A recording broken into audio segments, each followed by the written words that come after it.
नमस्कार, बहुत बहुत स्वागत, अभिनंदन आप सभी का उत्कर्ष क्लासेस में। मेरे साथ डॉक्टर विकास सिंह के साथ आप भारतीय संविधान तथा राज्य व्यवस्था से जो आईएएस प्रीलिम्स के पेपर में प्रश्न पूछे गए हैं उनका अर्थ सहित स्पष्टीकरण समझेंगे।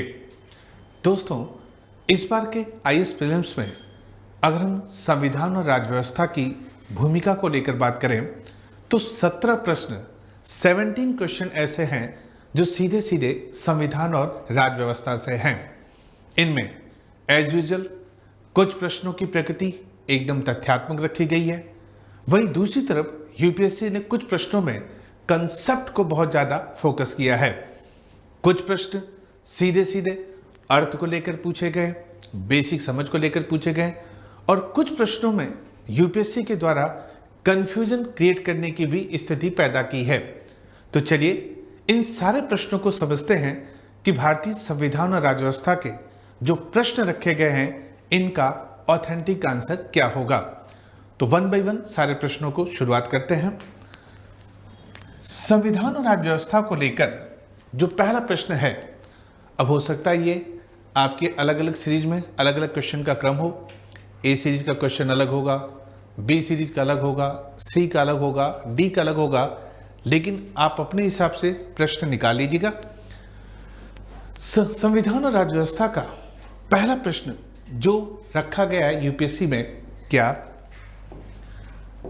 प्रश्न पूछा गया है कि संसदीय व्यवस्था वाली सरकार वह होती है जिसमें, पार्लियामेंट्री सिस्टम की सरकार वह होती है जिसमें विकल्प दिए गए हैं। ए, संसद के सभी राजनीतिक दलों का सरकार में प्रतिनिधित्व होता है। बी, सरकार संसद के प्रति उत्तरदायी होती है और उसके द्वारा हटाई जा सकती है। सी, सरकार लोगों के द्वारा निर्वाचित होती है और उनके द्वारा हटाई जा सकती है। डी, सरकार संसद के द्वारा चुनी जाती है किंतु निर्धारित समयावधि के पूर्ण होने के पूर्व हटाई नहीं जा सकती है। अब सबसे पहले इस प्रश्न को हल करने के लिए हमें जो शब्द क्लियर होना चाहिए वो है संसदीय शासन या पार्लियामेंट्री सिस्टम।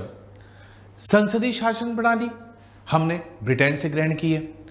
संसदीय शासन प्रणाली का अर्थ होता है कि जहां पर शासन सत्ता दो भागों में विभाजित हो, एक नाम मात्र, दूसरा वास्तविक, जहां पर कार्यपालिका तथा व्यवस्थापिका एक दूसरे से घनिष्ठ रूप से संबंधित हो, कार्यपालिका का चयन व्यवस्थापिका में से किया जाए तथा कार्यपालिका अपने समस्त कार्यों के लिए व्यवस्थापिका के प्रति उत्तरदायी हो। इसका मतलब हुआ कि संसदीय शासन प्रणाली का जो सबसे मुख्य गुण है वो है उत्तरदायित्व। अब हम इन विकल्पों पर विचार करते हैं कि सबसे सही या ऑथेंटिक आंसर क्या हो सकता है। लेकिन जैसा कि मैंने आपसे कहा कि अगर संसदीय शासन प्रणाली का अर्थ हमें पता है और इसका सबसे मुख्य गुण उत्तरदायित्व पता है तो इतने से ही हम प्रश्न का आंसर आसानी से निकाल सकते हैं। साथ के साथ ये भी देखेंगे कि क्यों इस प्रश्न में लेकर कंफ्यूजन की स्थिति क्रिएट हो रही है। पहला विकल्प जो दिया गया कि संसद के सभी राजनीतिक दलों का सरकार में प्रतिनिधित्व होता है, ये संसदीय शासन प्रणाली की कहीं कोई आवश्यक शर्त नहीं है कि जितने भी राजनीतिक दल हैं उनका सरकार में प्रतिनिधित्व होना चाहिए। दूसरा, सरकार संसद के प्रति उत्तरदायी होती है और उसके द्वारा हटाई जा सकती है। यहां पर जो कंफ्यूजन की स्थिति आ रही है वो इस संसद शब्द से आ रही है। क्यों? क्योंकि हमें ज्ञात है कि भारतीय संविधान के अनुच्छेद 75(3) के अंतर्गत मंत्रिपरिषद को सामूहिक रूप से उत्तरदायी तो बनाया गया है, लेकिन वो केवल और केवल एक सदन के प्रति बनाया गया है और वो सदन कौन सा है? लोकसभा। इस आधार पर हम इसको लेकर कंफ्यूजन है, लेकिन लोकसभा भी किसका पार्ट है? संसद का। और जैसा कि मैंने आपसे कहा कि एक शब्द से हम अपना आंसर निकाल सकते हैं, वो है उत्तरदायित्व। तो जो थोड़े बहुत स्टूडेंट कंफ्यूजन की स्थिति में आए वो इसलिए कि संविधान में तो यहां पर लोकसभा के प्रति उत्तरदायित्व की बात की गई है, जबकि यहां पर शब्द लिखा हुआ है संसद। तो हमें थोड़ा व्यापक परिप्रेक्ष्य में लेना है। सरकार अर्थात मंत्रिपरिषद संसद के प्रति उत्तरदायी है, लोकसभा संसद का ही हिस्सा है और उसके द्वारा हटाई जा सकती है। कैसे हटाई जा सकती है? तो फिर वही बात, मंत्रिपरिषद को उसके पद से हटाने के लिए विपक्ष के द्वारा बकायदा किसका प्रयोग किया जा सकता है? अविश्वास प्रस्ताव या नो कॉन्फिडेंस वोट का प्रयोग किया जा सकता है। तो यही तो है संसदीय सरकार का अर्थ, कि सरकार संसद के प्रति क्या है? उत्तरदायी होती है और उसके द्वारा बकायदा क्या किया जा सकता है? हटाया जा सकता है। अगर मंत्रिपरिषद या सरकार के विरुद्ध अविश्वास प्रस्ताव नो कॉन्फिडेंस वोट पारित हो जाता है तो ऐसी स्थिति में मंत्रिपरिषद क्या हो जाती है? समाप्त हो जाती है। अन्य विकल्पों पर विचार करें। सरकार लोगों के द्वारा निर्वाचित होती है और उनके द्वारा हटाई जा सकती है। भारत में प्रत्यक्ष लोकतंत्र नहीं है कि जनता एक जगह एकत्रित होकर अपने लिए सरकार का निर्माण करे और वापस उसे हटा दे। यह विकल्प एकदम नहीं हो सकता है। अंतिम विकल्प, सरकार संसद के द्वारा चुनी जाती है किंतु निर्धारित समयावधि के पूर्ण होने से पहले नहीं हटाई जा सकती है। अध्यक्षात्मक शासन प्रणाली या प्रेसिडेंशियल गवर्नमेंट में स्थायी कार्यकाल होता है, लेकिन संसदीय शासन प्रणाली में अस्थिरता बनी रहती है। सरकार का अस्तित्व तभी तक होता है जब तक कि उसे विधायिका या व्यवस्थापिका के निम्न सदन का बहुमत प्राप्त हो। तो ऐसी स्थिति में जो हमारा ऑथेंटिक आंसर वह है बी, कि संसदीय शासन वाली व्यवस्था वह सरकार होती है जिसमें सरकार संसद के प्रति उत्तरदायी होती है और उसके द्वारा समय के पूर्व हटाई भी जा सकती है। मैंने आपको कहा कि संसद को लेकर कंफ्यूजन मत रखिएगा। एग्जैक्टली जब हम भारत के परिप्रेक्ष्य में बात करते हैं तो वहां पर आंसर आता है लोकसभा, लेकिन लोकसभा कहीं ना कहीं किसका पार्ट है? संसद का। इसलिए यहां पर ऑथेंटिक आंसर बी होगा। अगले प्रश्न पर गौर करें। संविधान तथा राज्य व्यवस्था को लेकर अगला प्रश्न जो हमारे मॉडल पेपर में रखा गया है, क्या भारत के संविधान का कौन सा भाग कल्याणकारी राज्य वेलफेयर स्टेट के आदर्श की घोषणा करता है? कल्याणकारी राज्य वेलफेयर स्टेट। विकल्प है ए, राज्य की नीति के निदेशक तत्व directive principles of the state, B, मूल अधिकार फंडामेंटल राइट्स, सी, उद्देशिका, डी, 7वीं अनुसूची। अब शब्द पर गौर करना हमें। कल्याणकारी राज्य, कल्याणकारी राज्य या वेलफेयर स्टेट से क्या मतलब है? जो पालने से लेकर कब्र तक की सारी भूमिका निभाए, जो अधिक से अधिक नागरिकों के कल्याण के लिए कार्य करे, उनके विकास के लिए कार्य करे, वो सरकार कैसी मानी जाती है? कल्याणकारी सरकार। अब हम इन विकल्पों पर विचार करें तो भारतीय संविधान के भाग 4 नीति निदेशक तत्वों का अगर हम उद्देश्य की ही बात करें तो निदेशक तत्वों का मुख्य उद्देश्य ही क्या है? मुख्य उद्देश्य ही है लोक कल्याणकारी राज्य या वेलफेयर स्टेट की स्थापना करना। दूसरे शब्दों में कहा जाए तो सामाजिक व आर्थिक प्रजातंत्र को स्थापित करना ही किसका लक्ष्य रखा गया है? नीति निदेशक तत्वों का। और निदेशक तत्वों में भी एग्जैक्टली जब हम एक आर्टिकल देखते हैं, आर्टिकल 38, तो यहां पर सीधे सीधे दिशा निर्देश दिया गया है राज्य को कि राज्य एक ऐसी सामाजिक व्यवस्था की जिससे सामाजिक, आर्थिक, राजनीतिक न्याय को सुनिश्चित किया जा सके, इसके माध्यम से लोक कल्याण की अभिवृद्धि के लिए प्रयास करेगा। तो आर्टिकल 38 में सीधे सीधे इस शब्द को स्थान भी प्रदान किया गया है। तो इस आधार पर हम ये कह सकते हैं कि संविधान में कहां पर कल्याणकारी राज्य के आदर्श की उद्घोषणा की गई है? तो एग्जैक्टली आंसर होगा ए, राज्य के नीति निदेशक तत्वों में। मूल अधिकार, उद्देशिका, 7वीं अनुसूची, ऐसा नहीं, उद्देशिका में भी हमें सामाजिक, आर्थिक और राजनीतिक न्याय की झलक दिखाई देती है, लेकिन चूंकि चारों विकल्प में किसी एक विकल्प को ही चूज करना है और यूपीएससी में वो विकल्प सर्वाधिक बेहतर माना जाता है जो सबसे श्रेष्ठ है, तो ऐसी स्थिति में सीधे सीधे नीति निदेशक तत्व आंसर होगा, क्योंकि संविधान में एग्जैक्टली है कि इनका उद्देश्य क्या है, तो लोक कल्याणकारी राज्य की स्थापना करना। आर्टिकल 38 में लोक कल्याण की व्यवस्था भी दी गई है, मान्यता भी दी गई है। तो आंसर हो जाएगा ए, राज्य के नीति निर्देशक तत्व। अगले प्रश्न पर गौर करें। निम्नलिखित कथनों पर विचार कीजिए। कुछ कथन दे रखे हैं क्या? पहला कथन है, भारत का संविधान अपने मूल ढांचे को संघवाद, फेडरलिज्म, पंथ निरपेक्षता, सेक्युलरिज्म, मूल अधिकार, फंडामेंटल राइट्स और लोकतंत्र के रूप में परिभाषित करता है। अब इस कथन पर विचार करते हैं। शब्द कह रहा है कि भारत का संविधान अपने मूल ढांचे को संघवाद, पंथ निरपेक्षता, मूल अधिकार और लोकतंत्र के रूप में परिभाषित करता है। क्या भारतीय संविधान में मूल ढांचे को स्पष्ट रूप से स्थान प्राप्त है? क्या भारतीय संविधान मूल ढांचे को परिभाषित करता है? तो आंसर होगा नहीं। मूल ढांचा तो स्वयं न्यायपालिका के द्वारा व्याख्यात किया गया है। कब? तो 1973 के केशवानंद भारती वाद में। पहली बात, संविधान कहीं भी मूल ढांचे को परिभाषित नहीं करता है। न्यायपालिका के द्वारा 1973 के केशवानंद भारती वाद में मूल ढांचे का प्रतिपादन किया गया। तो शब्द देख कहा जा रहा है, कथन में कहा जाए कि परिभाषित करता है, ये क्या हो गया? गलत। दूसरा, इस कथन को कैसे गलत कर सकते हो? कुछ प्रावधान बताए गए। संघवाद अर्थात शक्तियों का विभाजन, पंथ निरपेक्षता, मूल अधिकार, लोकतंत्र, इन सबको मूल ढांचे में शामिल किया गया है। फंडामेंटल राइट्स सारे के सारे मूल ढांचे में शामिल नहीं है।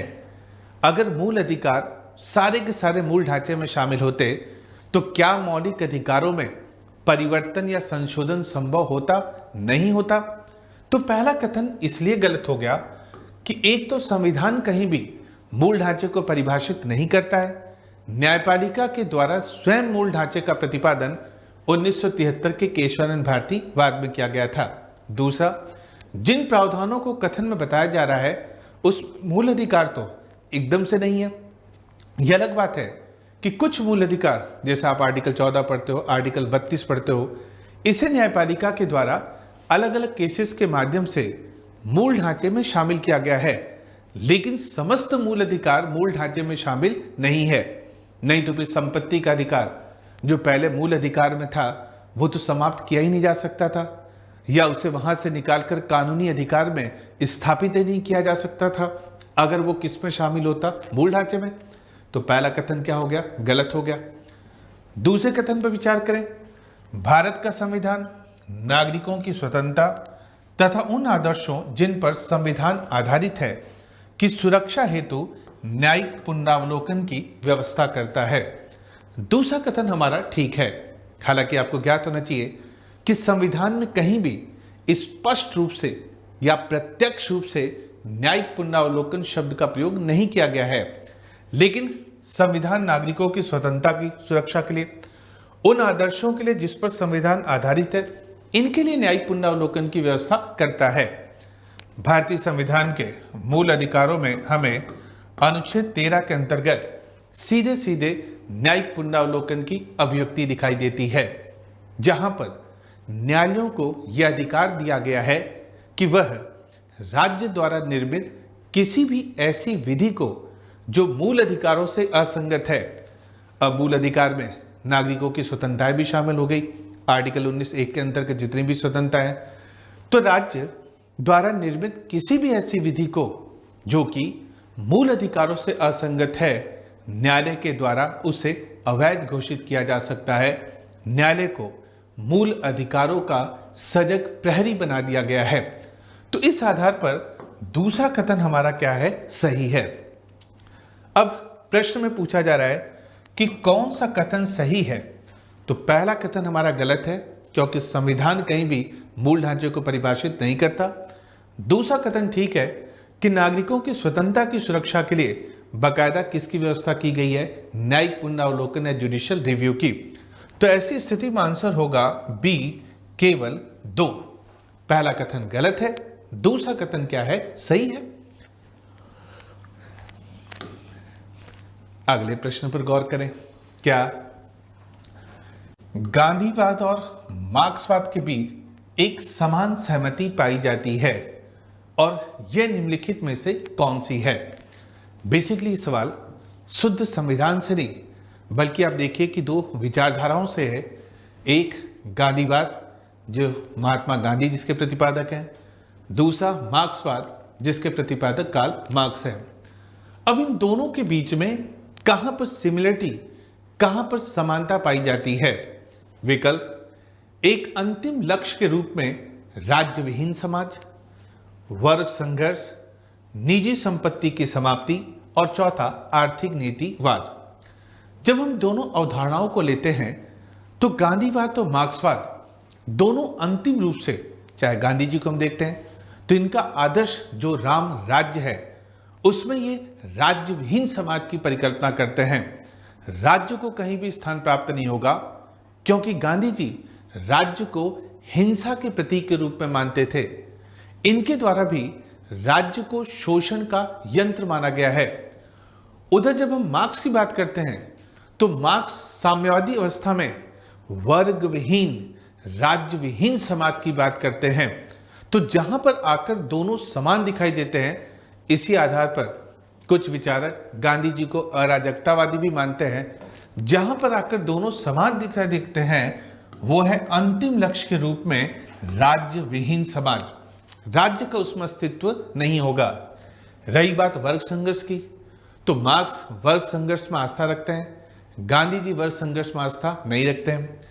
निजी संपत्ति की समाप्ति की, तो मार्क्स निजी संपत्ति के विरोधी थे, लेकिन गांधी जी तो ट्रस्टीशिप के सिद्धांत के माध्यम से बकायदा निजी संपत्ति को क्या देते हैं, मान्यता देते हैं। तो जहां पर आकर दोनों में सहमति है तो अंतिम रूप से दोनों ऐसे राम राज्य की, गांधी जी राम राज्य की, सर्वोदय समाज की जो स्थापना करना चाहते थे, उसमें राज्य को स्थान प्रदान नहीं करते हैं। और मार्क्सवाद में भी साम्यवादी अवस्था में वर्ग विहीन, राज्य विहीन समाज होगा। मार्क्स कहते हैं कि बकायदा वहां पर आकर राज्य का क्या हो जाएगा, लोप हो जाएगा। तो कहां पर सहमति दिखाई देती है? तो विकल्प होगा ए, अंतिम लक्ष्य के रूप में दोनों राज्य विहीन समाज की क्या करना चाहते, स्थापना करना चाहते हैं। अगले प्रश्न को लें। अगला प्रश्न, भारत के संदर्भ में नौकरशाही का निम्नलिखित में से कौन सा उपयुक्त चरित्र चित्रण है? ब्यूरोक्रेसी। एग्जैक्टली सवाल आप गुड गवर्नेंस से ले सकते हो। नौकरशाही भारत के संदर्भ में किस रूप में है? पहला, संसदीय लोकतंत्र की व्याप्ति को विस्तार देने वाला अभिकरण। मान भी सकते हैं इसे कि संसदीय लोकतंत्र को प्रभावी बनाने के लिए उससे विस्तार देने वाले के अभिकरण के रूप में कौन विद्यमान है? नौकरशाही। दूसरा, संघीय ढांचे को सुदृढ़ करने वाला अभिकरण। इसे भी आप आंशिक रूप से मान सकते हो कि केंद्र राज्यों के बीच संबंधों की सुदृढ़ता के लिए किसके रूप में नौकरशाही है, विद्यमान है। तीसरा, राजनीतिक स्थायित्व और आर्थिक वृद्धि को सुलभ बनाने के लिए स्थायित्व। भाई कार्यपालिका दो प्रकार की होती है, एक अस्थायी, दूसरा स्थायी। मंत्री वगैरह अस्थायी कार्यपालिका में। नौकरशाही तो बाकायदा क्या देती है प्रशासन को, स्थायित्व। इसे भी आंशिक तौर पर मान सकते हैं। चौथा, लोक नीति को कार्यान्वित करने वाला अभिकरण। अब चूंकि यहां पर विकल्प में A B, A B C, A B C D इस तरह का नहीं दिया गया, तो इसका मतलब हुआ कि यूपीएससी इस प्रश्न में यह जानना चाह रही है कि नौकरशाही को लेकर प्रतिपादित उपयुक्त वक्तव्यों में सबसे ज्यादा या बेहतरीन या प्रभावी विकल्प कौन सा है। तो ऐसी स्थिति में नौकरशाही को लेकर जो सबसे बेहतरीन विकल्प है कि नौकरशाही पब्लिक पॉलिसी या लोक नीति को कार्यान्वित करने वाला क्या है, अभिकरण है। जितनी भी पॉलिसीज बनती हैं उसे इंप्लीमेंट करने की जिम्मेदारी किसकी मानी जाती है? ब्यूरोक्रेसी की।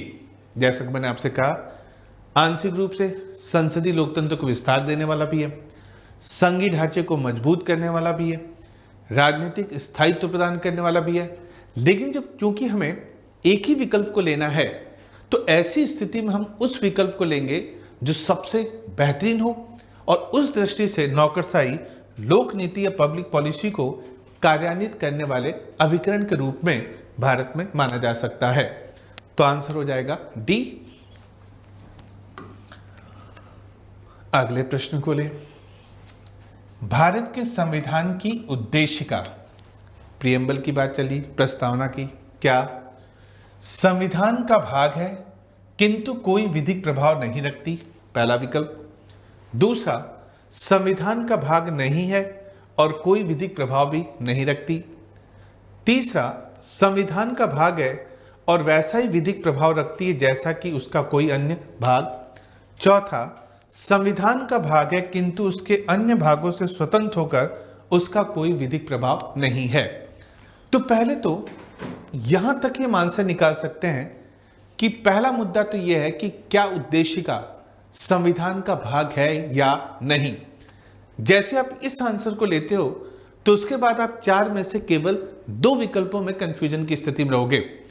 तो अगर पूछा जाए कि क्या उद्देशिका संविधान का भाग है या नहीं, तो 1960 में जब बेरूबारीवाद आया था,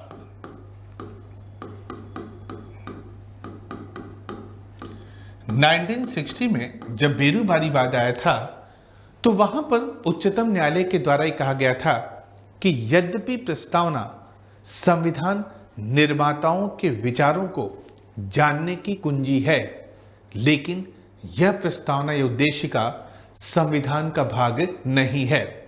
तो शुरुआती दौर में उद्देशिका को संविधान का भाग मानने से न्यायालय ने क्या कर दिया, इनकार। लेकिन 1973 के अगला जो केस आया था, केशवानंद भारती वाद, इस केशवानंद भारती वाद में उच्चतम न्यायालय ने स्वयं अपने निर्णय को क्या कर दिया, परिवर्तित कर दिया और ये माना कि उद्देशिका संविधान का भाग है और इसका वही स्थान है जो कि संविधान के अन्य उपबंधों का है। तो दो विकल्प तो वैसे ही खत्म हो गए, जहां पर इस उद्देशिका को नहीं माना जा रहा था वो तो क्या हो गया, वैसे ही समाप्त हो गया। ये तो क्लियर हो गया कि उद्देशिका संविधान का क्या है, भाग। कौन से केस से, केशवानंद भारती वाद से। अब बाकी वाले बात पर करें। भाग है किंतु कोई विधिक प्रभाव नहीं रखती, भाग है और वैसा ही विधिक प्रभाव रखती है जैसा कि कोई अन्य भाग। भाग है किंतु उसके अन्य भागों से स्वतंत्र होकर उसका कोई विधिक प्रभाव नहीं है। तो इसी केशवानंद भारती वाद में कहा गया कि यद्यपि उद्देशिका संविधान का भाग है, लेकिन यह उद्देशिका विधायिका की शक्तियों पर कोई सीमा नहीं लगाती है, न ही विधायिका अपनी शक्तियों को यहां से ग्रहण करती है, न ही यह प्रस्तावना या उद्देशिका न्यायालय में प्रवर्तनीय है, न्यायालय में वाद योग्य है। तो इस आधार पर सीधे सीधे आंसर निकलता है कि संविधान का भाग तो है, लेकिन जैसे अन्य भाग, जैसे मूल अधिकार हो गए, तो न्यायालय में क्या है, प्रवर्तनीय है, अलग से प्रभाव रखते हैं। उस तरीके से उद्देशिका का कोई विधिक प्रभाव नहीं है। तो केशवानंद भारती वाद में स्पष्ट रूप से उद्देशिका को संविधान का क्या मान लिया गया, भाग। लेकिन उद्देशिका संविधान का भाग है, अन्य भागों से स्वतंत्र होकर उसका कोई अलग से विधिक प्रभाव नहीं है। तो आंसर हो जाएगा डी। अगले प्रश्न पर गौर करें। भारत के संविधान के भाग 4 में, भाग 4 जिसका संबंध किससे है, नीति निर्देशक तत्वों से। भाग 4 में अंतर्विष्ट प्रावधानों के संदर्भ में निम्नलिखित कथनों में से कौन सा सही है, अर्थात निर्देशक तत्वों को लेकर जो कथन दिए गए हैं उनमें क्या सही है। पहला, वे न्यायालयों द्वारा प्रवर्तनीय होंगे। पहला कथन तो सीधे सीधे गलत हो जा रहा है। क्यों गलत हो जा रहा है? तो भारतीय संविधान के अनुच्छेद 37 के अंतर्गत यह स्पष्ट रूप से कह दिया गया कि निदेशक तत्व न्यायालय में प्रवर्तनीय नहीं होंगे। आर्टिकल 37 में कहा गया है कि इस भाग में दिए गए उपबंध, अर्थात भाग 4 निदेशक तत्व, इस भाग में दिए गए उपबंध न्यायालय में प्रवर्तनीय नहीं होंगे। स्वयं संविधान का आर्टिकल 37 में इस बात का उल्लेख किया गया है। जबकि पहले कथन में कहा जा रहा है कि वे न्यायालय के द्वारा प्रवर्तनीय होंगे। यह कथन सीधे से क्या हो गया? गलत। दूसरा, वे किसी भी न्यायालय द्वारा प्रवर्तनीय नहीं होंगे। बिल्कुल, कहा गया कि ये न्यायालय द्वारा प्रवर्तनीय होंगे ही नहीं। तीसरा, इस भाग में अधिकथित सिद्धांत राज्य के द्वारा कानून बनाने को प्रभावित करेंगे। तो आर्टिकल 37 का ही अगर हम विस्तार दें तो यहां पर कहा गया है कि भाग में दिए गए उपबंध न्यायालय में प्रवर्तनीय नहीं होंगे, लेकिन ये शासन के क्या होंगे? मूलभूत होंगे, एवं राज्य का यह दायित्व होगा कि वह विधि निर्माण में निदेशक तत्वों को क्या करे? लागू करे।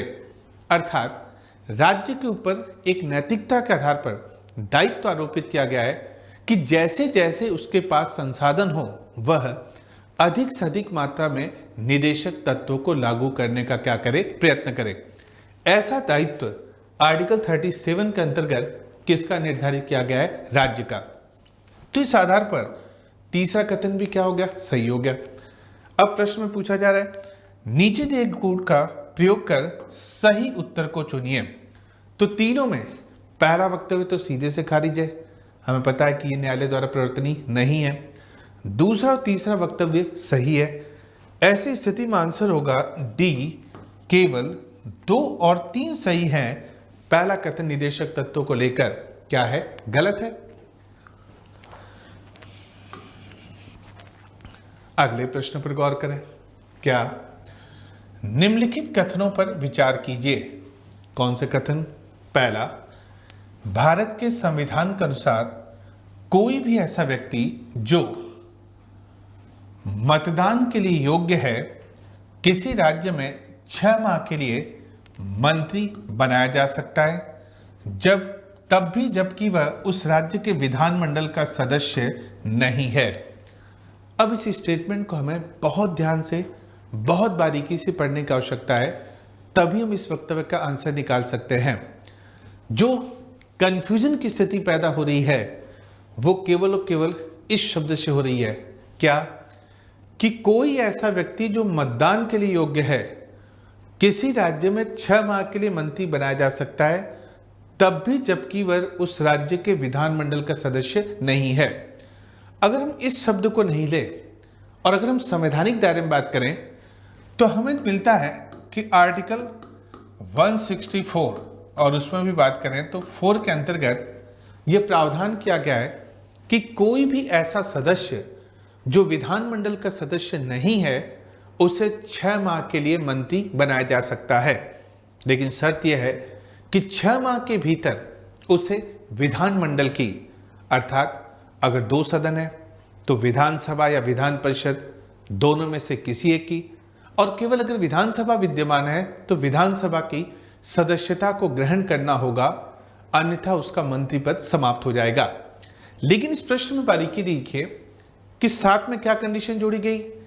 ऐसा व्यक्ति जो मतदान के लिए योग्य है, और मतदान के लिए तो भारत में आयु मात्र कितनी है? 18 वर्ष। अब कहा जा रहा है कि उसे 6 माह के लिए मंत्री बनाया जा सकता है। मंत्री बनने के लिए क्या चाहिए?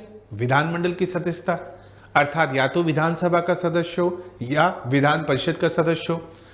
विधानसभा का सदस्य बनना है तो न्यूनतम आयु 25 वर्ष चाहिए, और अगर वहां पर विधान परिषद है तो न्यूनतम आयु 30 वर्ष चाहिए। मान लीजिए हम न्यूनतम ही लें तो आंसर क्या होगा? 25 वर्ष। अब देखिए दोनों में कैसे विरोधाभास उत्पन्न होता है। मंत्री बनना है या मुख्यमंत्री बनना है तो विधानमंडल की सदस्यता चाहिए, और विधानमंडल के सदस्यता की न्यूनतम आयु कितनी हो गई? 25 वर्ष। इसका मतलब हुआ कि इसके नीचे का व्यक्ति मंत्री के रूप में नियुक्त नहीं किया जा सकेगा। तो इसका मतलब हुआ कि अगर प्रश्न में मतदान शब्द नहीं होता तब तो पहला वक्तव्य सही होता, लेकिन चूंकि प्रश्न में मतदान शब्द का प्रयोग कर दिया गया है और मताधिकार की आयु हमें पता है कि भारत में कितनी है? 18 वर्ष। तो कल को अगर किसी ने 18 वर्ष की आयु पूर्ण कर रखी, 19 वर्ष का व्यक्ति है, 20 वर्ष का व्यक्ति है, वो विधानमंडल का सदस्य नहीं है, तो उसे मंत्री के रूप में नियुक्त नहीं किया जा सकेगा, क्योंकि वह दूसरी कंडीशन पर खरा नहीं उतर रहा है। कौन सी कंडीशन पर? कि विधानसभा का सदस्य है तो आयु कितनी चाहिए? 25। विधान परिषद का सदस्य तो आयु कितनी चाहिए? 30। उस कंडीशन पर कहीं खरा नहीं उतर रहा है। इस आधार पर ये जो पहला कथन है ये क्या हो जाएगा, गलत हो जाएगा। ध्यान दीजिएगा, जब हम इस शब्द को इग्नोर करते हैं तब तो हम 164 क्लॉज 4 के आधार पर ये मान लेते हैं कि हाँ, संविधान में कहा गया है कि कोई भी व्यक्ति बिना विधानमंडल का सदस्य रहे मंत्री बन सकता है 6 माह तक। नहीं, यहां पर हम जिस शब्द के आधार पर प्रश्न को गलत करेंगे वो शब्द है मतदान के लिए आयु। तो पहला वक्तव्य क्या हो जाएगा, गलत।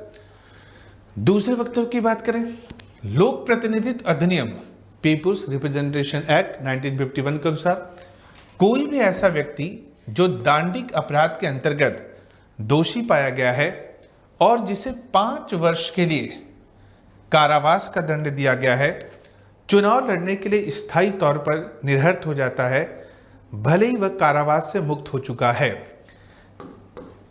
यह भी सीधे सीधे स्टेटमेंट गलत होगा। क्यों गलत होगा?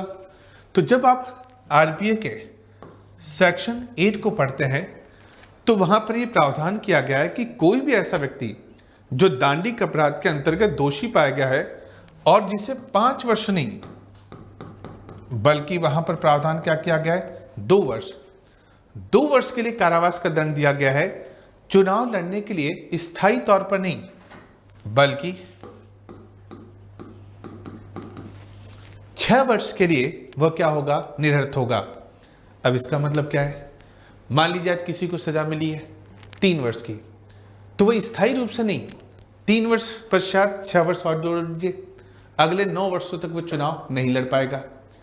किसी को सजा मिली है 5 वर्ष की, तो 5 वर्ष में 6 वर्ष और जोड़ दीजिए, 11 वर्ष तक वो चुनाव नहीं लड़ पाएगा। जबकि स्टेटमेंट में कहा जा रहा है कि 5 वर्ष के लिए कारावास का दंड, तो 5 वर्ष की जगह कितने कारावास की बात की गई है, 2 वर्ष की। दूसरा, आजीवन स्थायी रूप से चुनाव नहीं लड़ पाएगा, नहीं, बिल्कुल चुनाव लड़ पाएगा। कितने समय तक नहीं लड़ पाएगा, तो जैसी उसकी सजा पूर्ण होती उसके अगले 6 वर्ष तक वो चुनाव नहीं लड़ पाएगा। जबकि यहां पर कहा जा रहा है कि स्थायी रूप से ही वह निरर्थ हो जाएगा, आजीवन चुनाव नहीं लड़ पाएगा। तो उपयुक्त प्रश्न में पूछा जा रहा है कि कौन सा कथन सही है। हम देख रहे हैं ना तो पहला ही कथन सही है, क्योंकि पहले में मतदान के आधार पर क्वेश्चन का स्टेटमेंट गलत हो जा रहा है। दूसरा गलत है क्योंकि यहां पर 2 वर्ष की बात की गई है और स्थायी तौर पर नहीं बल्कि अगले 6 वर्ष तक के लिए उसे चुनाव लड़ने से निर्योग्य घोषित किया जाएगा। तो यहां पर जो आंसर निकलेगा वो है ना तो 1 ना ही 2, अर्थात दोनों के दोनों कथन क्या है, गलत है। उपयुक्त में से कोई भी कथन सही नहीं है। अगले प्रश्न पर गौर करें।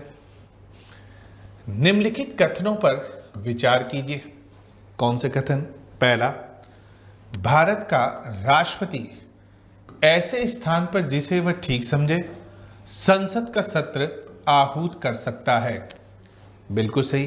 क्या भारतीय संविधान का आर्टिकल 85 राष्ट्रपति को शक्ति देता है कि वह जब और जिस स्थान पर चाहे बाकायदा संसद के सत्र को क्या कर सकता है, आहूत कर सकता है, समन जारी कर सकता है, बुला सकता है। सरल शब्दों में कहा जाए तो कोई जरूरी नहीं है कि पार्लियामेंट के अंतर्गत ही सत्र बुलाया जाए। मान लीजिए पार्लियामेंट का कोई रिनोवेशन का काम चल रहा है या कोई और बाधा आ रही है, तो राष्ट्रपति कहीं और भी संसद के सत्र को बुला सकता है। यह शक्ति उसे संविधान का कौन सा अनुच्छेद प्रदान करता है, तो वह आर्टिकल हो जाएगा 85। तो पहला वक्तव्य क्या हो गया, सही हो गया। दूसरे की बात करें, भारत का संविधान 1 वर्ष में संसद के 3 सत्रों का प्रावधान करता है, किंतु सभी 3 सत्रों का चलाया जाना अनिवार्य नहीं है। अब इस स्टेटमेंट को जो चीज गलत कर रहा है वो शब्द है संविधान। यद्यपि भारत में संसद के 3 सत्र चलते हैं, आपको ज्ञात होगा, एक बजट सत्र, दूसरा मानसून सत्र, तीसरा शीतकालीन सत्र, लेकिन इन सत्रों का संविधान में कहीं भी जिक्र नहीं किया गया है। संविधान में इन तीनों सत्रों को नहीं बताया गया है, बल्कि एक संसदीय प्रक्रिया के अंतर्गत इन तीनों सत्रों को स्थान दिया गया है। जबकि स्टेटमेंट में कहा जा रहा है कि संविधान 1 वर्ष में 3 सत्रों का प्रावधान करता है, नहीं, संसदीय प्रक्रिया के अंतर्गत बजट सत्र, मानसून सत्र और शीतकालीन सत्र की बात की गई है, और उसमें भी इन 3 में से 2 सत्रों का चलना अनिवार्य है और 2 सत्रों के बीच में जो मैक्सिमम गैप हो सकता है, अधिकतम अंतराल हो सकता है, वो कितने का हो सकता है? तो 6 माह का। तो स्टेटमेंट जहां से गलत होगा वो है संविधान के आधार पर कि संविधान इस तरह का प्रावधान नहीं करता।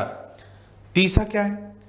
1 वर्ष में दिनों का कोई न्यूनतम संख्या निर्धारित नहीं है जब संसद का चलना आवश्यक हो। ये ठीक है। कहीं भी ये नहीं बताया गया है कि 1 वर्ष में कितने दिन संसद की कार्रवाई चलेगी, 100 दिन चलेगी कि 120 दिन चलेगी कि 150 दिन चलेगी, इस तरह का खुलासा कहीं भी नहीं किया गया है। उपयुक्त कथनों में से कौन सा सही है? तो पहला कथन सही है, तीसरा कथन सही है, दूसरा कथन इस आधार पर गलत है क्योंकि संविधान में कहीं भी इस तरह के प्रावधान नहीं किया गया है। तो इस आधार पर आंसर होगा 1 और 3 और वो आंसर निकल कर आ रहा है सी। दूसरा कथन क्या हो जाएगा? गलत। आंसर होगा सी, केवल 1 और केवल 3 सही है। अगले प्रश्न पर गौर करें। क्या राज्यसभा की लोकसभा के समान शक्तियां किस क्षेत्र में है? अर्थात संसद के दोनों सदन कौन से क्षेत्र में बराबर हैं, समान शक्तियां रखते हैं? विकल्प ए, नई अखिल भारतीय सेवाएं गठित करने के विषय में नहीं। आर्टिकल 312 के अंतर्गत यह तो राज्यसभा की विशिष्ट शक्ति है।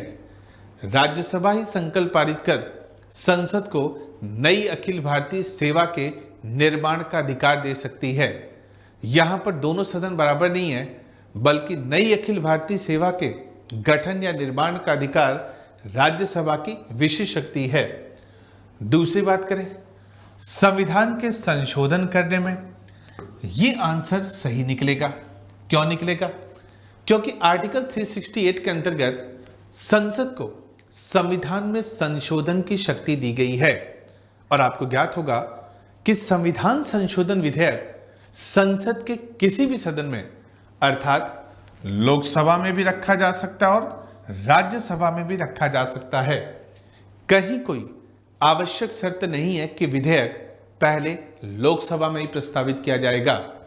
दोनों में से किसी भी सदन में प्रस्तावित किया जा सकता है एवं अगर संविधान संशोधन विधेयक को लेकर दोनों सदनों में विरोध पैदा हो जाता है तो वह विधेयक वहीं पर समाप्त हो जाता है। अर्थात यहां पर आकर हम देख रहे हैं कि दोनों सदनों की स्थिति कैसी है? बराबर है और संविधान संशोधन विधेयक पर संयुक्त बैठक या जॉइंट सिटिंग का उपबंध नहीं किया गया है। जैसे फॉर एग्जांपल पंचायती राज को लेकर देख लीजिए, 73वें संशोधन के माध्यम से पंचायती राज को मान्यता मिली, लेकिन इसके पूर्व भी राजीव गांधी सरकार ने 64वें संशोधन अधिनियम 1989 के माध्यम से पंचायतों को संवैधानिक मान्यता देने का प्रयत्न किया था। विधेयक लोकसभा से तो पारित हो गया, लेकिन राज्यसभा में जाकर क्या हो गया था? खारिज हो गया था। परिणाम स्वरूप विधेयक क्या हो गया? समाप्त हो गया। तो संविधान संशोधन के क्षेत्र में संसद के दोनों सदनों अर्थात लोकसभा, राज्यसभा दोनों की स्थिति समान है, समकक्ष है और कहीं भी संयुक्त बैठक का उपबंध नहीं किया गया है। अगर संविधान संशोधन विधेयक को लेकर दोनों सदनों में विरोध हो जाता है तो वह विधेयक वहीं पर क्या हो जाता है? समाप्त हो जाता है। सरकार को हटाने के विषय में राज्यसभा के पास कोई शक्ति नहीं है। लोकसभा में ही अविश्वास प्रस्ताव लाया जा सकता है और अगर वहां से पारित हो जाता है तो सरकार हटेगी। राज्यसभा की उसकी कहीं कोई भूमिका नहीं है। कटौती प्रस्ताव प्रस्तुत करने के विषय में इसमें भी लोकसभा के पास विशेष अधिकार है। अब प्रश्न पूछा जा रहा है कि समान शक्तियां, तो इनमें से हम देख रहे हैं कि एक ही जगह दोनों सदन समान है, समकक्ष हैं और वो स्थिति कौन सी है? संविधान में संशोधन के विषय में। तो आंसर हो जाएगा बी। अगले प्रश्न पर गौर करें। संसद सदस्य स्थानीय क्षेत्र विकास योजना member of parliament local development scheme की निधियों के संदर्भ में निम्नलिखित कथनों में कौन से सही हैं? एमपी लैट की शुरुआत नरसिम्हा राव सरकार के द्वारा की गई, ताकि सांसद अपने अपने क्षेत्रों में एक सुनियोजित विकास प्रक्रिया को क्या कर सके, अपना सके। अब इस एमपी लेट्स को जो वर्तमान में 5 करोड़ रुपए है, उसको लेकर कौन सा कथन सही है, वक्तव्य पर विचार करते हैं। एमपी लेट्स निधियां टिकाऊ परिसंपत्तियां स्थायी जैसे स्वास्थ्य, शिक्षा आदि की भौतिक आधारभूत संरचनाओं के निर्माण में ही प्रयुक्त हो सकती है। ठीक है, ये जो एमपी लेट्स है, इनका प्रयोग स्वास्थ्य के क्षेत्र में, शिक्षा के क्षेत्र में, इस तरह की जो भौतिक आधारभूत संरचना है उनके निर्माण के लिए प्रयोग किया जाएगा। दूसरा, प्रत्येक सांसद की निधि का एक निश्चित अंश अनुसूचित जाति, जनजाति, एससी तथा एसटी के जनसंख्या के लाभार्थ प्रयुक्त होना आवश्यक है। बिल्कुल, इसका एक सर्टेन परसेंटेज, लगभग 25% आप मान के चलिए कि एससी एसटी की जनसंख्या के लिए ही, उनके कल्याण के लिए, उनके लाभार्थ के लिए प्रयुक्त करना आवश्यक है। तीसरा, एमपी लेट्स निधियां वार्षिक आधार पर स्वीकृत की जाती है और अप्रयुक्त निधि को अगले वर्ष के लिए अग्रेदित नहीं किया जा सकता है। बिल्कुल किया जा सकता है।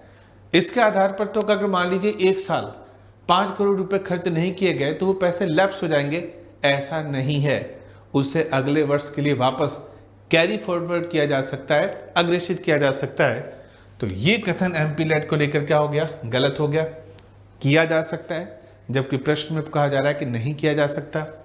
चौथा, कार्यान्वित हो रहे सभी कार्यों में से कम 10% कार्यों का जिला प्राधिकारी द्वारा प्रतिवर्ष निरीक्षण अनिवार्य है। जो भी जिले का प्राधिकारी है, कलेक्टर है, डीएम है या जिलाधीश है, उसके द्वारा उसके 10% कार्यों का क्या किया जाएगा, निरीक्षण किया जाएगा। अब प्रश्न में पूछा जा रहा है कि कौन से सही है, तो इस आधार पर हम देख रहे हैं कि 1, 2 और 4 सही है। तीसरा कथन गलत है, क्योंकि यह कह रहा है कि आगे फॉरवर्ड नहीं किया जा सकता, जबकि बिल्कुल अगर उस वर्ष उसका प्रयोग नहीं हुआ तो आगे फॉरवर्ड किया जा सकता है। तो इस आधार पर आंसर निकल रहा है 1, 2 और 4, और वो हमारा आंसर हो जाएगा डी 1, 2 और 4। 1, 2 और 4। अगले प्रश्न पर गौर करें। निम्नलिखित मूल अधिकारों के किस संवर्ग में अस्पृश्यता, अनटचेबिलिटी के रूप में किए गए विभेदन के विरुद्ध संरक्षण समाविष्ट है? अर्थात अस्पृश्यता का उन्मूलन सभी को ज्ञात है। भारतीय संविधान के कौन सा आर्टिकल में? तो अस्पृश्यता का उन्मूलन कौन सा आर्टिकल में? 17 में। अब इतना सिंपल सा प्रश्न, थोड़ा सा भाषा क्लिष्ट कर दी गई है ताकि विद्यार्थी कंफ्यूज हो जाए, लेकिन ऐसा नहीं होना है। अस्पृश्यता का समावेश कौन से मूल अधिकार में है? अब अस्पृश्यता आर्टिकल 17 में।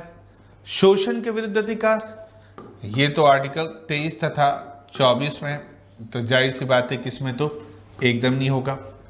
स्वतंत्रता का अधिकार, राइट टू फ्रीडम, इसका उल्लेख तो आर्टिकल 19 से लेकर 22 तक किया गया है, इसमें भी नहीं होगा। संवैधानिक उपचारों का अधिकार, इसका उल्लेख आर्टिकल 32 में किया गया है, इसमें नहीं होगा। तो निश्चित तौर पर अस्पृश्यता की बात कहां पर की गई है? राइट टू इक्वलिटी या समानता के अधिकार में, जिसका उल्लेख अनुच्छेद 14 से लेकर 18 तक किया गया है। उसी समानता के अधिकार के अंतर्गत अनुच्छेद 17 में अस्पृश्यता की समाप्ति कर दी गई है और उसका किसी भी रूप में आचरण दंडनीय कर दिया गया है। यह अपने आप में एक निरपेक्ष या पूर्ण मौलिक अधिकार माना जाता है। तो सिंपल सा सवाल, अस्पृश्यता की समाप्ति कौन से मौलिक अधिकार से संबंधित है? तो वो हो जाएगा समता या समानता के अधिकार से। अगले प्रश्न पर गौर करें। भारत में न्यायपालिका का कार्यपालिका से पृथक्करण, separation of executive and judiciary, कहां पर व्यादेशित है? कहां पर यह प्रावधान किया गया कि न्यायपालिका और कार्यपालिका को एक दूसरे से अलग करना चाहिए? संविधान की उद्देशिका में, राज्य के नीति निर्देशक तत्वों द्वारा, 7वीं अनुसूची में परंपरागत व्यवहार के द्वारा। अब कार्यपालिका और न्यायपालिका की बात की जाए तो उद्देशिका में तो सामाजिक, आर्थिक, राजनीतिक, न्याय इस तरह की बात की गई है। कहीं पर यह नहीं कहा गया कि कार्यपालिका और न्यायपालिका को एक दूसरे से पृथक किया जाए। लेकिन नीति निर्देशक तत्वों में जब हम आर्टिकल 50 का अध्ययन करते हैं तो वहां पर स्पष्ट रूप से कहा गया है कि राज्य लोक सेवाओं में इस तरह की नीतियों का निर्माण करेगा कि कार्यपालिका तथा न्यायपालिका दोनों को एक दूसरे से क्या रखा जा सके, पृथक रखा जा सके। तो जहां पर कार्यपालिका और न्यायपालिका को अलग अलग करने की बात की गई है वो कहां पर हो जाएगा? भाग 4 नीति निर्देशक तत्वों में। और निदेशक तत्वों में भी कहा जाए तो एग्जैक्टली जिस आर्टिकल में इसे कहा गया है वो अनुच्छेद कौन सा हो जाएगा? 50। 7वीं अनुसूची केंद्र राज्यों के बीच में शक्तियों के विभाजन की बात है, वहां पर कहीं भी इस तरह का उपबंध नहीं किया गया है। तो आंसर होगा बी, नीति निर्देशक तत्वों में आर्टिकल 50। अगले प्रश्न पर गौर करें। वित्त मंत्री संसद में बजट प्रस्तुत करते हुए उसके साथ अन्य प्रलेख भी प्रस्तुत करते हैं। बजट वार्षिक वित्तीय विवरण पत्र जो आर्टिकल 112 में प्रस्तुत होता है, अन्य प्रलेख भी प्रस्तुत करते हैं जिसमें वृहद आर्थिक रूपरेखा विवरण the micro economic framework statement शामिल है। यह पूर्वोत्तर प्रलेख निम्न आदेशन के कारण प्रस्तुत किया जाता है। कब से प्रस्तुत किया जाता है, कहां पर इसका उपबंध किया गया है? बजट के साथ साथ जो वृहद आर्थिक रूपरेखा दी जाती है, कहां पर? चिरकालिक संसदीय परंपरा के कारण बिल्कुल कोई ऐसी परंपरा नहीं रखी गई है कि बजट के साथ इस तरह का एक वृहद आर्थिक रूपरेखा रखी जाए। भारत के संविधान का अनुच्छेद 112 तथा अनुच्छेद 110(1) के कारण आर्टिकल 110(1) में तो सीधे सीधे मनी बिल या धन विधेयक को परिभाषित किया गया है कि किसी भी कर का अधिरोपण, उत्सादन, परिहार, परिवर्तन, विनियमन, संचित निधि से धन का विनियोग, भारत सरकार द्वारा उधार लेना, ये सारे बातें धन विधेयक कहलाएंगी। इस तरह का कोई उपबंध नहीं किया गया है। 112 में वार्षिक वित्तीय विवरण या बजट की बात की गई है, ऐसा कोई प्रावधान नहीं है। भारतीय संविधान का अनुच्छेद 113 के अंतर्गत यहां पर भी बात नहीं की गई है। तो निश्चित तौर पर इसका उल्लेख जो किया गया है वो कानून के अंतर्गत किया गया है। कौन सा? राजकोषीय उत्तरदायित्व एवं बजट प्रबंधन अधिनियम 2003 के अंतर्गत।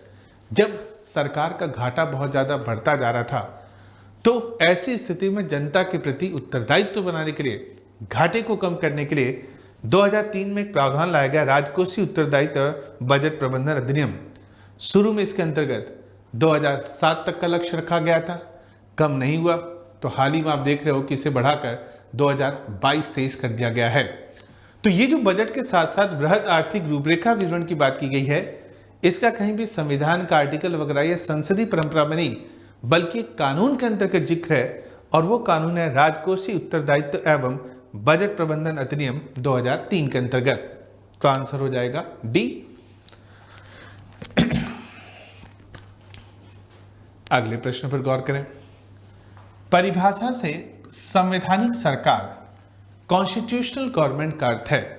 आप हर बार यूपीएससी के पेपर को देखेंगे, चाहे 2020 का है, 19 का, 18 का है, एक प्रश्न निश्चित तौर पर सीधे शब्दावली से पूछा जाता है और सीधे वहां पर आपकी बेसिक समझ को रखा जाता है। परिभाषा से संवैधानिक सरकार कॉन्स्टिट्यूशनल गवर्नमेंट का क्या अर्थ है? विधानमंडल द्वारा सरकार, लोकप्रिय सरकार, बहुदलीय सरकार, सीमित सरकार। तो संवैधानिक सरकार जो स्वयं संविधान के दायरे में रहकर क्या करे, कार्य करे, जो अनियंत्रित नहीं हो, नियंत्रित हो, जिसकी शक्तियों पर प्रतिबंध हो, सीमित हो, उस सरकार को हम किसकी सरकार की संज्ञा देते हैं? संवैधानिक सरकार की। अब बहुदलीय सरकार, कोई जरूरी नहीं है कि बहुत सारे राजनीतिक दल हैं, सभी का प्रतिनिधित्व हो रहा है तो ही वो संवैधानिक सरकार होगी, ऐसी कहीं कोई बात नहीं है। लोकप्रिय सरकार, सरकार तो लोकप्रिय हिटलर की भी थी, सरकार तो लोकप्रिय मुसोलिनी की भी थी, माओ की भी थी, तो क्या उसे संवैधानिक सरकार की संज्ञा दी जा सकती है? नहीं। क्यों? क्योंकि वहां पर शक्तियों पर नियंत्रण की व्यवस्था नहीं थी। और हम बात कर रहे हैं कि संवैधानिक सरकार का अर्थ ही होता है सीमित शासन, अर्थात चाहे राजा भी है या सरकार भी है तो उसकी भी शक्तियां सीमित है, वह अनियंत्रित तरीके से मनमानी तरीके से या तानाशाही तरीके से कार्य नहीं कर सकती है। तो इसीलिए संवैधानिक सरकार का जो स्पष्ट रूप से अर्थ निकल कर आता है या शाब्दिक अर्थ निकल कर आता है कि संवैधानिक सरकार वह सरकार होती है जो अपनी प्रकृति में कैसी होती है, सीमित, जिसकी शक्तियों पर नियंत्रण लगा होता है, जो असीमित तरीके से, मनमानी तरीके से अपनी शक्तियों का प्रयोग नहीं कर सकती है। तो आंसर हो जाएगा डी। अगले प्रश्न पर गौर करें। मूल अधिकारों के अतिरिक्त भारत के संविधान का निम्नलिखित में से कौन सा या कौन से भाग मानव अधिकारों की सार्वभौम घोषणा, ह्यूमन राइट डिक्लेरेशन जो 10 दिसंबर 1948 को हुई थी, मानव अधिकारों की सार्वभौम घोषणा के सिद्धांतों एवं प्रावधानों को प्रतिबंधित करते हैं। मानव अधिकार, मनुष्य के ऐसे सारे अधिकार जो उसके गरिमापूर्ण ढंग से जीवन जीने के लिए आवश्यक है, और पहली बार 10 दिसंबर 1948 को संयुक्त राष्ट्र महासभा के द्वारा मानवाधिकारों की विश्वव्यापी उद्घोषणा की गई थी। अब भारत में मूल अधिकारों में तो इनकी झलक दिखाई देती है, लेकिन मूल अधिकारों के अलावा इन मानव अधिकारों की जो सार्वभौमिक घोषणा की गई वो कहां पर प्रतिबिंबित होते हैं? तो इसके अंतर्गत कुल 30 आर्टिकल्स रखे गए हैं ह्यूमन राइट डिक्लेरेशन में। अब इनकी अभिव्यक्ति कहां पर होती है? उद्देशिका, राज्य के नीति निर्देशक तत्व, मूल कर्तव्य। अब अगर बात करें मानवाधिकारों के संदर्भ में तो हमें उद्देशिका में भी दिखाई देगी। कैसे दिखाई देगी? मानव अधिकारों में घोषणा की गई है गरिमापूर्ण ढंग से जीवन जीने की, और उद्देशिका में बकायदा गरिमापूर्ण ढंग से जीवन को क्या दिया गया? स्थान। नीति निर्देशक तत्वों में तो स्पष्ट रूप से दिखाई देती है। कैसे? निःशुल्क कानूनी सहायता, महिलाओं को सहायता, वंचित वर्गों को सहायता। मूल कर्तव्य यहां पर भी कैसे? सामाजिक संस्कृति का क्या करेंगे? संरक्षण करेंगे। तो मानव अधिकारों में जो भी घोषणा की गई थी, जिन्हें मूल अधिकारों में स्थान प्राप्त नहीं हो पाया, उन सबको तो नीति निर्देशक तत्वों में रखा गया। मूल कर्तव्य में भी समरसता की बात की गई है, उद्देशिका में गरिमापूर्ण ढंग से जीवन की बात की गई है। तो इसका मतलब हुआ कि जो भी ह्यूमन राइट डिक्लेरेशन किया गया था वो मौलिक अधिकारों में, नीति निर्देशक तत्वों में, मूल कर्तव्य में, उद्देशिका में, सब में प्रतिबिंबित होती है। अब प्रश्न में मूल अधिकारों के अतिरिक्त पूछा जा रहा है, तो बाकी तीनों के तीनों में प्रतिबिंबित होंगी। तो आंसर हो जाएगा डी 1, 2 एंड 3। तीनों के अंतर्गत जो 1948 में ह्यूमन राइट डिक्लेरेशन किया गया था उनकी भावनाएं प्रतिबिंबित होती है। अगले प्रश्न पर गौर करें।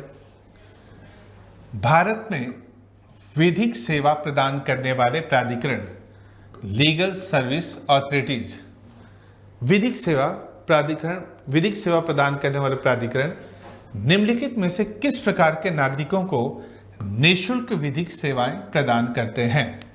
निःशुल्क कानूनी सहायता उपलब्ध कराते हैं जो विधिक सेवा प्रदान करने वाले प्राधिकरण है। किसको? पहला, 1 लाख से कम वार्षिक आय वाले व्यक्ति। दूसरा, 2 लाख से कम वार्षिक आय वाले ट्रांसजेंडर। तीसरा, 3 लाख से कम वार्षिक आय वाले अन्य पिछड़े वर्ग के सदस्यों को। चौथा, सभी वरिष्ठ नागरिकों को। अब सभी वरिष्ठ नागरिक में तो जरूरी नहीं कि सभी गरीब हो, सभी वंचित वर्ग हो, ये विकल्प एकदम ही नहीं होगा। विधिक सेवा जाहिर सी बात है किसे प्रदान की जाएगी? जो सक्षम नहीं है।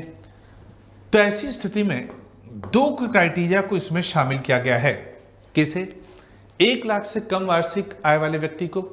दूसरा, 2 लाख से कम वार्षिक आय वाले ट्रांसजेंडर जो है, इन्हीं को विधिक सेवा प्रदान करने वाले प्राधिकरण के द्वारा नागरिकों को निःशुल्क विधिक सेवा प्रदान की जाएगी।